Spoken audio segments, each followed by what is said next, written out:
Hello everyone, welcome back to my channel. Guys, video तो आगे आप काफी एंजॉय करने वाले हो, लेकिन जब वीडियो को देख रहे हो, वीडियो को लाइक करना बिल्कुल भी मत भूलना और चैनल को सब्सक्राइब भी कर देना। तो चलो फटाक से रिकैप खत्म करते हैं। तो पिछले एपिसोड में हमने देखा था शोयान जैसे ही अपनी बेटी शाओ शाओ के मुंह से फादर वर्ड सुनता है, वो काफी खुश हो जाता है। फिर शोयान अपने सारे फैमिली मेंबर्स के साथ क्वीन मेड्यूसा से भी मिलता है। उसके बाद शोयान शीटियान को बस अपने एक ही वार से घायल करके जमीन पर गिरा देता है और ये देखकर याना लाइन के बंदे बहुत ही ज्यादा खुश हो जाते हैं और एक्साइटेड होते हुए शोयान को चीयर करने लगते हैं और सामने से प्रोफाउंड लाइन सेट के बंदे बहुत ही ज्यादा डर जाते हैं। उसके बाद शोयान का फाइट होता है 90 अंजुन से और पहले तो 90 अंजुन खुद को एक बहुत बड़ा तोप समझने लगता है, क्योंकि उसे बिल्कुल भी पता नहीं होता अभी के लिए शोयान एक डाउजुन का 8 स्टार की पिक लेवल का वॉरियर है। तो उसे जब फाइटिंग के दौरान शोयान का असली एनर्जी लेवल के बारे में पता चलता है, वो काफी सरप्राइज हो जाता है, क्योंकि उसको शोयान को मिले हुए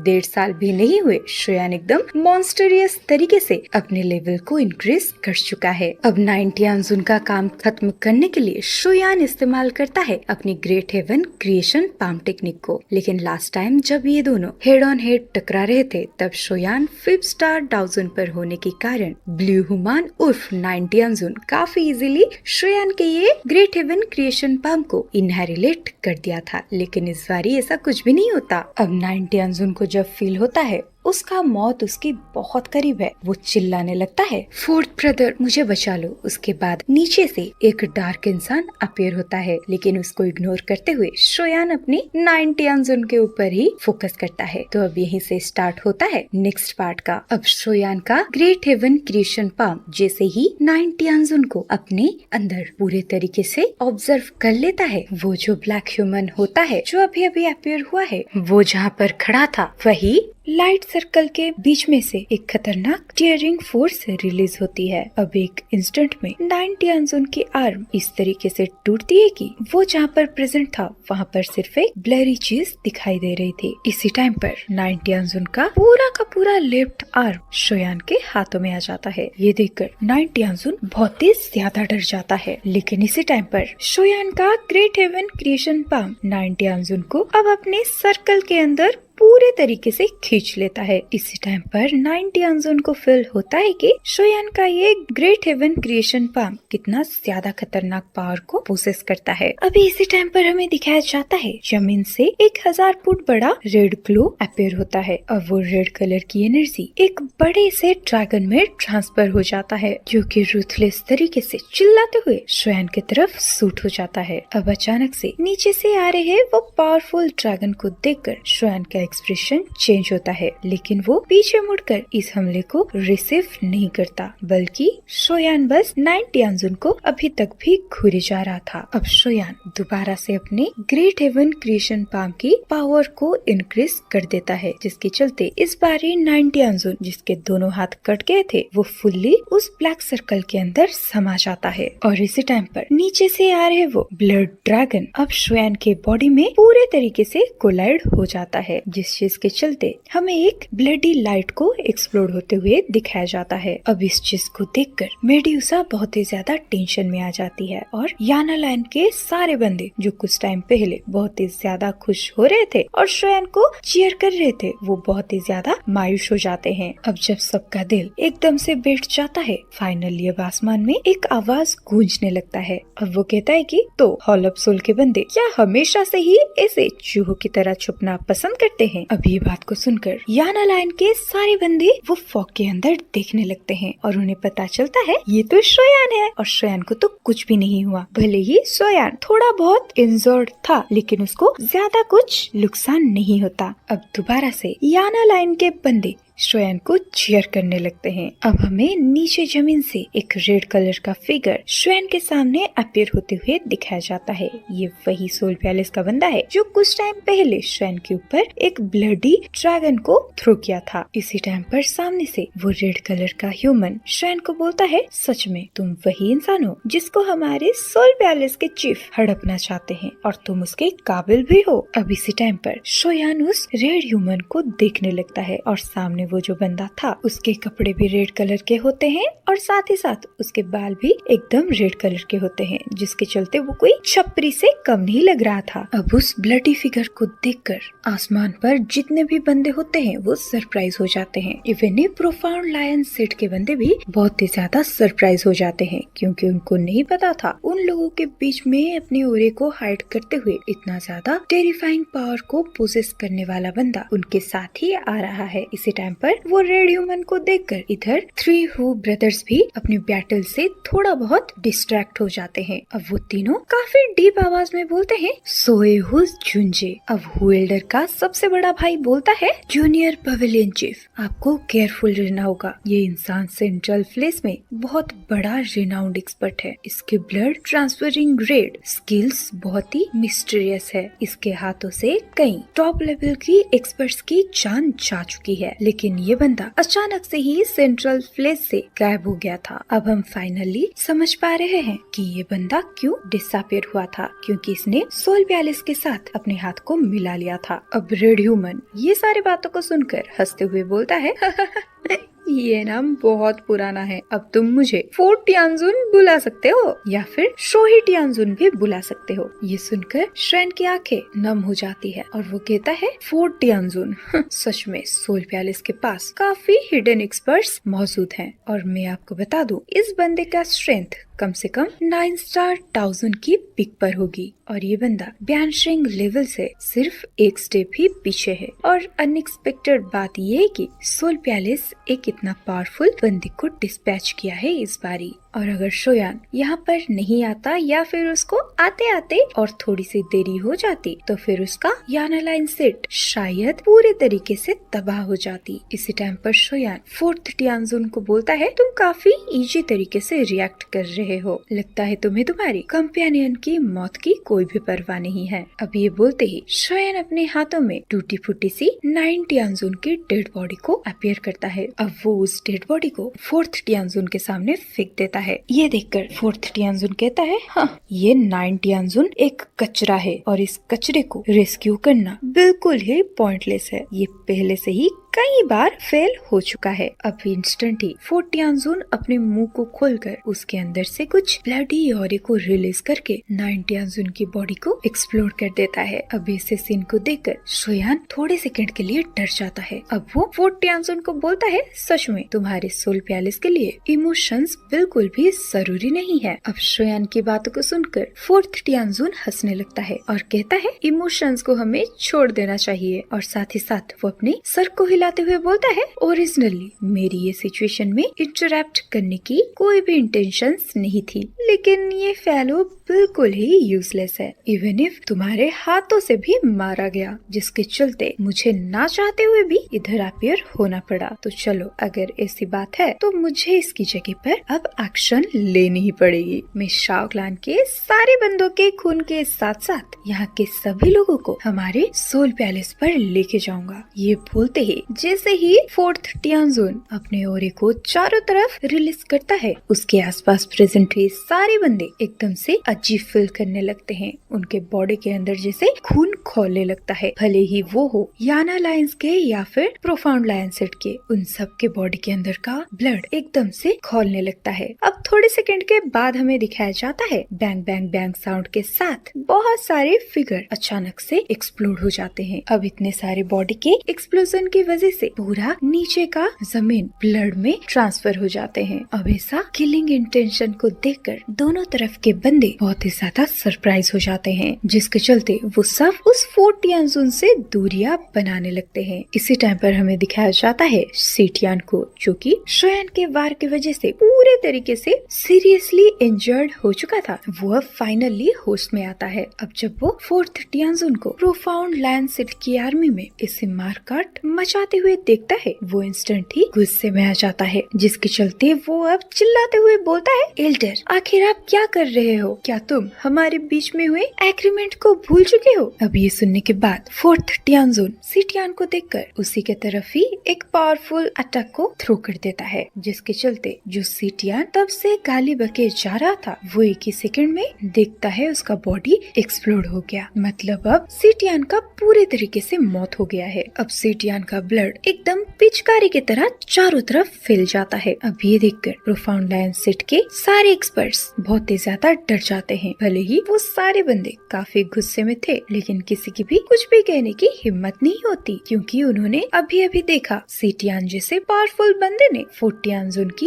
एक रैंडम अटैक को संभाल नहीं पाया, तो फिर हम सब ये फोर्टियानजुन के सामने क्या ही है। और तो और सोल पैलेस के बंदों ने प्रोफाउंड लायन सेट के कई एक्सपर्ट्स को डरा धमकाकर अपने तरफ ही खींच लिया था। इस वजह से ये सभी प्रोफाउंड लायन सेट के लिए बिल्कुल भी लॉयल नहीं रहे हैं, तो वो बिल्कुल भी हेल्प करने के लिए आगे नहीं बढ़ेंगे। अब ये सारे सिनेरियो को देखकर मेड्यूसा भी बहुत ज्यादा डर जाती है। अब वो काफी डीप आवाज में कहती है, याना लाइन की आर्मी सब पीछे पुल बैक करो, ये पागल का सर घूम चुका है। चाहे कुछ भी हो, इसी हाई लेवल की बैटल में नॉर्मल आर्मी बिल्कुल भी इन्वॉल्व नहीं होना चाहिए। अब मेड्यूसा की ये कमांड को सुनकर शाओडिंग और साओलिंग इंस्टेंट ही अपने सारे ऑर्डर्स को जारी करते हुए अपनी आर्मी को पीछे लेने लगते हैं। इसी टाइम पर आइस एम्परर भी बहुत ज्यादा पैनिक हो जाते हैं और वो बोलते हैं, इस टाइम पर हम सिर्फ एक ही चीज उम्मीद कर सकते हैं कि शोयान इस इंसान को संभाल लेगा, वरना हमारी मिस्टीरियस येलो पोर्ट पर खून बहने वाला है। और ये फोर्थ टियानजुन का स्ट्रेंथ सबसे हाई है यहाँ पर, जिसको कोई भी कंट्रोल नहीं कर सकता। तो हमारी सारी की सारी आशाएं सिर्फ और सिर्फ श्रेन के ऊपर टिकी हुई है। इसी टाइम पर सीन चेंज होकर आता है श्रेन के ऊपर। अब जब श्रेन देखता है फोर्थ टियानजुन रैंडमली किसी भी बंदे को एक्सप्लोर कर सकता है, उसके दिमाग में एक विचार आता है। अब वो कहता है कि इसका नाम है शोहे टियानजुन, जिसको हम इंग्लिश में बोल सकते हैं ब्लड रिवल टियानजुन। और तो और ये ब्लड ट्रांसफरिंग स्किल को भी जानता है, यानी कि इसके पास इंसान की खून को कंट्रोल करने की एबिलिटी है। और भले ही मैंने कुछ पिछले सालों से इसे बहुत सारे बंदों से मिला है जो इंसानों के ब्लड को कंट्रोल कर पा रहे हैं, लेकिन इनमें से कोई भी ये फोर्टियानजुन के जैसा कैपेबल नहीं था, क्योंकि ये फोर्टियानजुन के एक ही इशारे में एक 6 स्टार डाउजुन की बॉडी एक्सप्लोड हो गई है। हालांकि सीटियान पहले से ही काफी इंजर्ड था, लेकिन ऐसा होना इम्पॉसिबल है। अब इसी टाइम पर शोयान होश में जब आता है, वो देखता है फोर्थ टियानजुन अब धीरे धीरे बढ़ते हुए उसी के तरफ ही आ रहा है। इसी टाइम पर एक जगह पर पहुंचने के बाद फोर्थ टियानजुन शोयान को घूरते हुए बोलता है, पीक ऑफ 8th डाउजुन, ये स्ट्रेंथ भले ही अच्छी है, लेकिन मेरे सामने नहीं। अब ये बोलते ही फोर्थ टियानजुन अपने हाथ को आगे बढ़ाकर हवा में क्लंच कर देता है। अब इस चीज को फील करने के बाद शोयान अपने बॉडी से अपने पावरफुल डाउकी को रिलीज करते हुए अपने बॉडी को प्रोटेक्ट करता है। ये देखकर सामने से फोर्थ टियानजुन हंसते हुए बोलता है, तुम्हारे ये डाउकी मेरे ट्रांसफॉर्मेशन ब्लड स्किल टेक्निक को बिल्कुल भी रोक नहीं पाएगी। अब इसी टाइम पर शोयान सेंस करता है कि उसके बॉडी के अंदर के ब्लड अजीब तरीके से चर्न होने लगा है। अब शोयान अच्छे तरीके से फील कर पा रहा था कि उसका खून उसकी नसों से बाहर जाने की कोशिश कर रहा है। अब अपनी बॉडी में हो रहे ऐसे ट्रांसफॉर्मेशन को सेंस करके शोयान का फेस एक्सप्रेशन चेंज हो जाता है। अब जैसे ही शोयान अपनी बॉडी में ये चर्न हो रहे ब्लड को सरप्रेस करने की कोशिश करता है, तभी अचानक से उसकी हार्ट बीट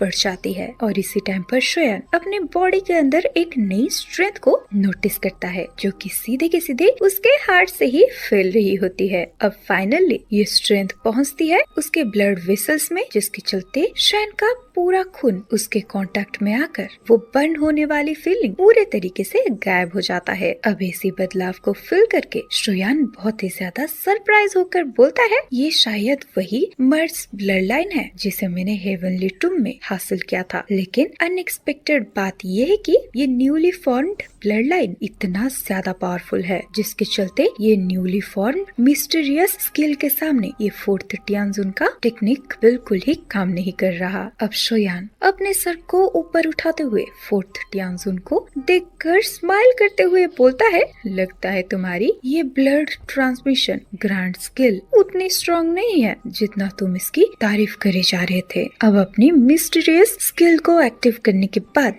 जब फोर्थ टियानजुन देखता है श्वेन का बॉडी कुछ भी रिएक्शन नहीं कर रहा तो वो इंस्टेंट ही सरप्राइज हो जाता है। अब वो काफी गुस्से में श्वेन को बोलता है कि आखिर ऐसे कैसे हो सकता है, मेरी ब्लड ट्रांसफरिंग ग्रेड स्किल एक टियान क्लास की टाउ स्किल है। इवन इफ इलाइट बैंशिंग लेवल के वॉरियर भी इस टेक्निक से अफेक्टेड होते हैं, तो फिर ये टेक्निक श्वेन के सामने कैसे यूजलेस हो सकता है। अब सामने फोर्थ टियानजुन की ऐसी शक्ल को देखकर शुयान स्माइल करते हुए बोलता है, अब तू देख बेटा। ये बोलते ही श्वेन के दोनों हाथ एक मिस्टीरियस हार्ट साइन को बनाना स्टार्ट कर देता है और इस चीज का फॉर्म होने के बाद शुयान के दोनों आईब्रोज के बीच में एक मिस्टीरियस क्लैन टैटू अपीयर होने लगता है और ये होता है साओ क्लान का क्लैन टैटू। अब शुयान के आईब्रोज के बीच में ये क्लैन टैटू को देखकर फोर्थ टियानजुन भी बहुत ही ज्यादा सरप्राइज हो जाता है। अब वो कहता है, शाओ क्लैन का क्लैन टैटू, लेकिन ये तो डिस्ट्रॉय हो चुका है और ये शुयान शाओ क्लैन की ब्लड लाइन को कैसे एक्टिव कर सकता है। और शाओ क्लैन की ये वेस्टेज ब्लड लाइन के बारे में सातों एंशिएंट क्लैन को पता है, लेकिन फिर ये कैसे हो सकता है। तो ये कैसे अपने क्लैन टैटू को समन कर पा रहा है। अब इधर शुयान जैसे ही अपने क्लैन टैटू को अपीयर करता है उसका ऑरा इंस्टेंट ही राइज होने लगता है। अब थोड़े टाइम के बाद शुयान उस लेवल तक पहुंच जाता है जहां पर फोर्थ टियानजुन है, मतलब डाओजुन के 9th स्टार के पिक पर। इसी टाइम पर शुयान फील करता है ये क्लैन टैटू का स्ट्रेंथ कितना ज्यादा फ्राइटनिंग है। इसी टाइम पर शुयान फोर्थ टियानजुन को देखकर अपनी जगह से गायब हो जाता है। अब इस चीज को देखकर फोर्थ टियानजुन कोल्ड तरीके से हंसते हुए कहता है, भले ही मेरी ब्लड ट्रांसफरिंग ग्रेड स्किल तुम्हारे ऊपर यूजलेस हो, लेकिन फिर भी तुम्हारी बॉडी के ब्लड पल्स को सेंस करके मैं तुम्हारे पोजीशन को रिवील कर सकता हूँ, जिसके चलते मेरे सामने तुम्हारा ये स्पीड बिल्कुल ही यूजलेस है। ये कहने के बाद फोर्थ टियानजुन अपने पाँव को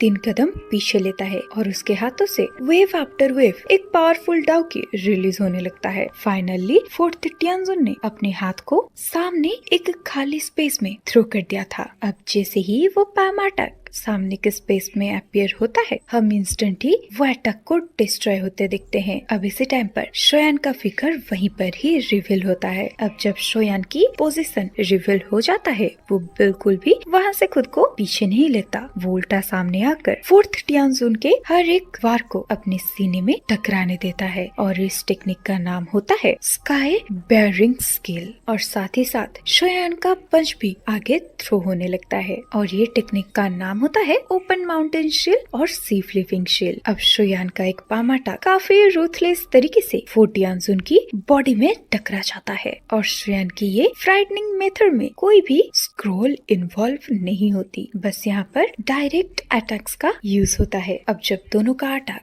एक दूसरे के बॉडी में रूथलेस तरीके से कोलाइड हो जाते हैं, उन दोनों को ज्यादा कुछ फर्क नहीं पड़ता। लेकिन फोर्थ टियानजुन की दूसरे अटैक को रिसीव करने के बाद शुयान के कंधे में एक हल्का सा ट्रम्बल होता है और शुयान के बॉडी के सारे कपड़े जल भूनकर राख में कन्वर्ट हो जाते हैं, लेकिन शुयान का एक्सप्रेशन बिल्कुल भी चेंज नहीं होता। अब जैसे ही इधर शुयान का दूसरा पंच फोर्थ टियानजुन के चेस्ट पर टकराता है, फोर्थ टियानजुन को कई कदम फोर्सफुली पीछे लेने पड़ते हैं। इसी टाइम पर शुयान बोलता है, फोर्थ टियानजुन, अगर हम दोनों कुछ टाइम तक ऐसे ही एक दूसरे के अटैक को एक्सचेंज करते रहे तो तुम मेरे सामने ज्यादा टाइम तक टिक नहीं पाओगे। ये सुनकर फोर्थ टियानजुन काफी गुस्से में आ जाता है। अब फोर्थ टियानजुन शुयान के बॉडी के ऊपर के उस कपड़े को देखने लगता है जिसने शुयान की बॉडी को कवर करके रखा हुआ था, क्योंकि पिछले कुछ अटैक को एक्सचेंज करने के टाइम पर फोर्थ टियानजुन ने नोटिस किया था नेचुरली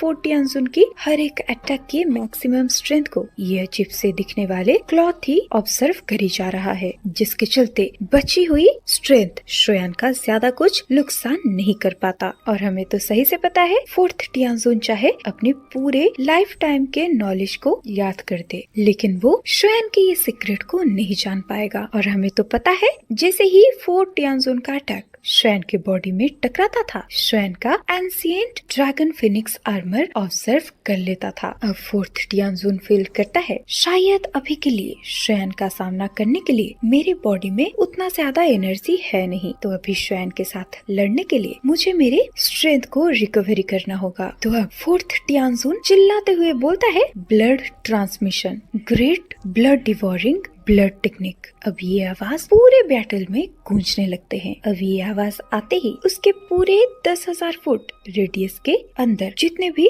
डाओजुन के कम लेवल के एक्सपर्ट्स होते हैं, इंस्टेंट ही उनकी बॉडी एक्सप्लोड हो जाया करता था और वो सभी खून में ट्रांसफर होके फोर्थ टियानजुन के बॉडी के अंदर ट्रांसफर हो जाते थे। अब इतने सारे खून को ऑब्जर्व करने के बाद वो फोर्थ टियानजुन अपने ऑरे को बदलने लगता है। अब अचानक से ही सबके आंखों के सामने उसकी पूरा स्ट्रेंथ राइज होने लगता है। अब आसमान में जो बादल होते हैं उनको भी एक रेड कलर के फॉग ने कवर कर लिया था। अब वो फोर्थ टियानजुन चिल्लाते हुए बोलता है शोयान, तुम्हें मुझे थमकाने की हिम्मत भी कैसे हुई? आज मैं तुम्हारी साओ क्लैन की सारे ब्लड को कैप्चर करूंगा और साथ में जो ब्लड लाइन तुमने एक्टिवेट करी है वो भी मुझसे बच नहीं पाएगी। अब यहाँ इसी के साथ ही खत्म होता है बैटल थ्रू द हेवन का ये वाला नोवेल एक्सप्लेनेशन पार्ट। तो आप लोग मुझे कमेंट में बताइए आपको क्या लगता है, ये फोर्थ टियानजुन का हालत 9 टियानजुन जैसा होने वाला है या फिर ये कोई अपनी दिमाग का घोड़े चलाकर या कोई बदतर सा सिचुएशन लगाकर यहाँ से भाग जाएगा या फिर शोयान को ही घायल कर देगा? आप लोग सोचिए और मुझे कमेंट में बताइए। और हाँ गाइस, आप लोग वीडियो को लाइक करना भूल जाते हो तो मैं आपको याद दिला देती हूँ, वीडियो को लाइक कर दीजिए और चैनल को सब्सक्राइब भी